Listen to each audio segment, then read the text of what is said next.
اعوذ باللہ من الشیطان الرجیم بسم اللہ الرحمن الرحیم الحمد للہ رب العالمین والصلاة والسلام علی سید المرسلین وخاتم النبیین اما بعد۔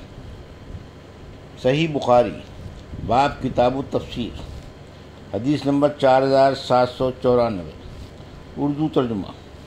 ہم سے اسحاق بن منصور نے بیان کیا، کہا ہم کو عبداللہ بن بکر سہمی نے خبر دی، کہا ہم سے حمید طویل نے بیان کیا کہ حضرت انس بن مالک رضی اللہ عنہ نے بیان کیا کہ رسول اللہ صلی اللہ علیہ وسلم نے زینب بنت حجش رضی اللہ عنہا سے نکاح پر دعوت ولیمہ کی اور گوشت اور روٹی لوگوں کو کھلائی۔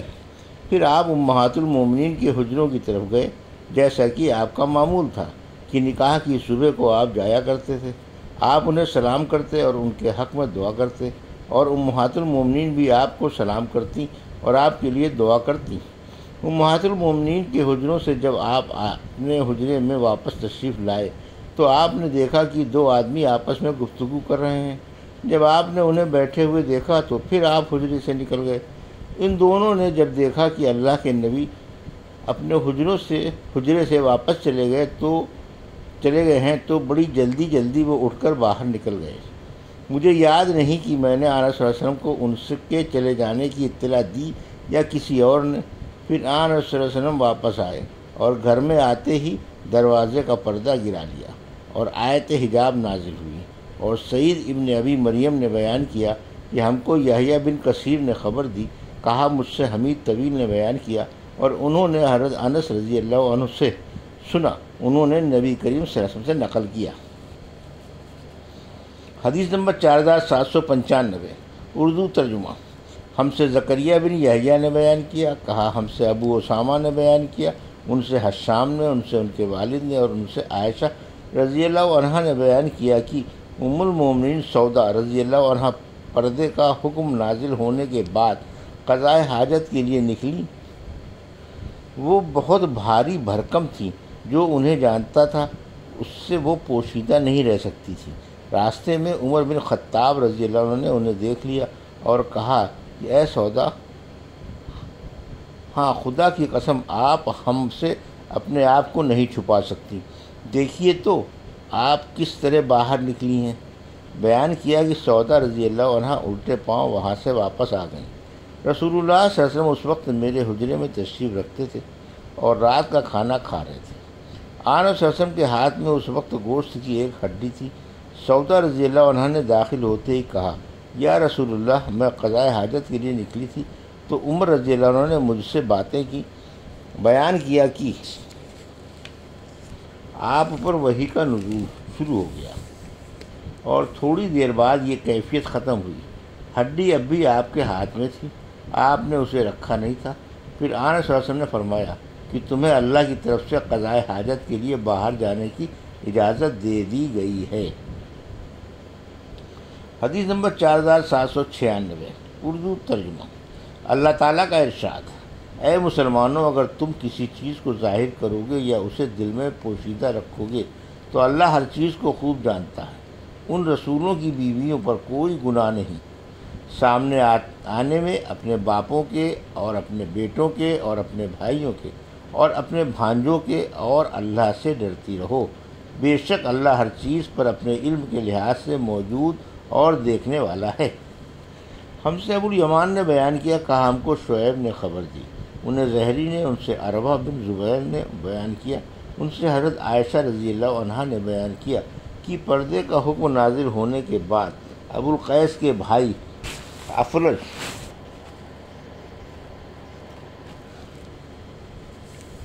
افلح رضی اللہ عنہ نے مجھ سے ملنے کی اجازت چاہی، لیکن میں نے کہلوا دیا کہ جب تک اس سلسلے میں رسول کریم صلی اللہ علیہ وسلم سے اجازت حاصل نہ لے لوں ان سے ملاقات نہیں کر سکتی۔ میں نے سوچا کہ ان کے بھائی ابو القیس نے مجھے تھوڑا ہی دودھ پلایا تھا، مجھے دودھ پلانے والی تو ابو القیس کی بیوی تھی۔ پھر آپ صلی اللہ علیہ وسلم تشریف لائے تو میں نے آپ سے عرض کیا، یا رسول اللہ، ابو القیس کے بھائی افلح نے مجھ سے ملنے کی اجازت چاہیے، لیکن میں نے کہلوا دیا کہ جب تک آن صلی اللہ علیہ وسلم سے اجازت نہ لے لوں ان سے ملاقات نہیں کر سکتی۔ اس پر آن صلی اللہ علیہ وسلم نے فرمایا، کہ اپنے چچا سے ملنے سے تم نے کیوں انکار کر دیا؟ میں نے عرض کیا یا رسول اللہ، ابو القیس نے مجھے تھوڑا ہی دودھ پلایا تھا، دودھ پلانے والی تو ان کی بیوی تھی۔ آن رسول اللہ نے فرمایا انہیں اندر آنے کی اجازت دے دو، وہ تمہارے چچا ہیں۔ عربہ نے بیان کیا کہ اسی وجہ سے حضرت عائشہ رضی اللہ عنہا فرماتی تھی کہ رضاعت سے بھی وہ چیزیں مثلا نکاح وغیرہ حرام ہو جاتی ہیں جو نسب کی وجہ سے حرام ہوتی ہیں۔ حدیث نمبر 4797، اردو ترجمہ۔ اللہ تعالیٰ کا ارشاد، بے شک اللہ اور اس کے فرشتے نبی پر درود بھیجتے ہیں۔ اے ایمان والو، تم بھی آپ پر درود بھیجا کرو اور خوب سلام بھیجا کرو۔ ابو العالیہ نے کہا، لفظ صلاۃ کی نسبت اگر اللہ کی طرف ہو تو اس کا مطلب یہ ہوتا ہے کہ وہ نبی کی فرشتوں کے سامنے ثنا یعنی تعریف کرتا ہے، اور اگر ملائکہ کی طرف ہو تو دعائے رحمت اس سے مراد لی جاتی ہے۔ حضرت ابن عباس رضی اللہ عنہ نے کہا کہ آیت میں یسلون بمعنی برکت کی دعا کرنے کے ہیں۔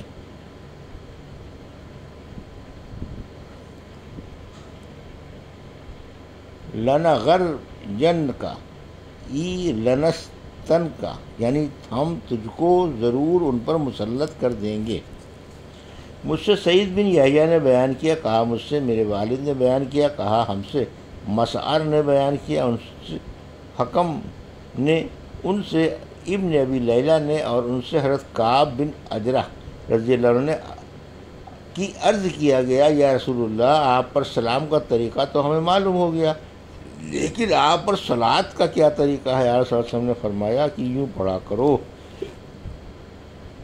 اللہم صلی علی محمد وعلی آل محمد کما صلیت علی ابراہیم وعلی آل ابراہیم انک حمید مجید، اللہم بارک علی محمد وعلی آل محمد کما بارکت علی ابراہیم وعلی آل ابراہیم انک حمید مجید۔ حدیث نمبر 4798، اردو ترجمہ۔ ہم سے عبداللہ بن یوسف نے بیان کیا، انہوں نے کہا ہم سے لیث بن سعد نے بیان کیا، انہوں نے کہا کہ مجھ سے ابن الحاد نے بیان کیا، ان سے عبداللہ بن خباب نے، اور ان سے حضرت ابو سعید خدری رضی اللہ عنہ نے بیان کیا کہ ہم نے عرض کیا یا رسول اللہ، آپ پر سلام بھیجنے کا طریقہ تو ہمیں معلوم ہو گیا ہے، لیکن صلاۃ یعنی درود کا کیا طریقہ ہے؟ آپ صلی اللہ علیہ وسلم نے فرمایا کہ یوں کہا کرو، اللہم صلی علی محمد عبدک و رسولک کما صلیت علی ابراہیم وعلی ابراہیم وبارک علی محمد وعلی آل محمد کما بارکت علی ابراہیم۔ ابو صالح نے بیان کیا کہ اور ان سے لیث بن سعد نے ان الفاظ کے ساتھ علی محمد وعلی آل محمد کما بارکت علی ابراہیم علی آل ابراہیم کے الفاظ روایت کیے ہیں۔ ہم سے ابراہیم بن حمزہ نے بیان کیا، کہا ہم سے ابن ابی حازم اور دراوردی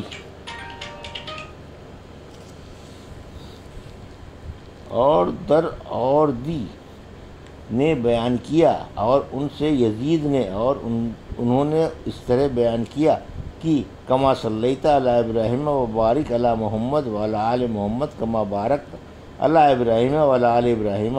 اس روایت میں ذرا لفظوں میں کمی بیشی ہے، اور ان الفاظ میں بھی یہ درود پڑھنا جائز ہے، معنی میں کوئی فرق نہیں پڑتا۔ یہ تھی صحیح بخاری باب۔ حدیث نمبر 4799، اردو ترجمہ۔ اللہ تعالیٰ کا ارشاد، اے مسلمانوں، ان لوگوں کی طرح نہ ہو جانا جنہوں نے حضرت موسیٰ علیہ السلام کو تکلیف پہنچائی تھی۔ ہم سے اسحاق بن ابراہیم نے بیان کیا، انہوں نے کہا ہم کو روح بن عبادہ نے خبر دی، انہوں نے کہا ہم سے عوف نے بیان کیا، ان سے حسن بصری اور محمد بن سیرین اور خلاص نے، اور ان سے حضرت ابو ہریرہ تعالیٰ عنہ نے بیان کیا کہ رسول اللہ صلی اللہ علیہ وسلم نے فرمایا موسیٰ علیہ السلام بڑے باحیا تھے۔ اسی کے متعلق اللہ تعالیٰ کا یہ ارشاد ہے کہ اے ایمان والو، ان لوگوں کی طرح نہ ہو جانا جنہوں نے موسیٰ علیہ السلام کو ایذا پہنچائی تھی، سو اللہ نے انہیں بری ثابت کر دیا، اور اللہ کے نزدیک وہ بڑے عزت والے تھے۔ یہ تھی صحیح بخاری باب کتاب التفسیر کی حدیث نمبر 4794 سے 4799 کا اردو ترجمہ جو ابھی آپ نے سماعت فرمایا۔